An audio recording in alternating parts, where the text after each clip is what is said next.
नुआ शिक्षा मंत्री सूर्यवंशी सूरज का बड़ घोषणा यही जिला मानक खोलिब 25 तारिख रे स्कूल। तेबे केउ जिला मानक 25 तारिख रे स्कूल खोलिब जानापी आपन को भिडियोटी को शेष पर्यटन देखा पड़ो एवं चैनल को जब प्रथम थर आस पे तेज चैनल को निहाती सब्सक्राइब कर दिंतु कारण यहीपरी सबू अपडेट एवं एग्जाम रिलेटेड वीडियो आपण मानक नहीं आसबि। तेरे चलतु जाना जदि क्यों जिला मानक 25 तारिख रे स्कूल खुलिबार संभावना अच्छी। देखु 18 तारिख रे स्कूल खुलवा नहीं पूर्व सूचना दिया गणशिक्षा विभाग तरफ किंतु 17 तारिख दिन संध्यार गणशिक्षा विभाग निष्पत्ति आसला जो जिलार जिलापाल माने सेमानकर स्कूल खुलवा निष्पत्ति नेबे।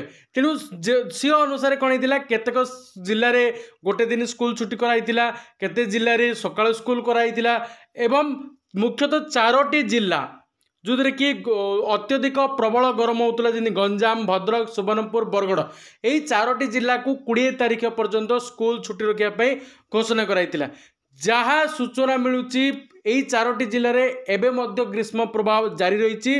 तेणु गंजाम, भद्रक, सुवर्णपुर, बरगड़ जिलार पिलामानंपाई आसीपारे खुशी खबर जे स्कूल छुट्टी को 25 तारिख पर्यंत घुंचाई दी पारती गणशिक्षा विभाग द्वारा।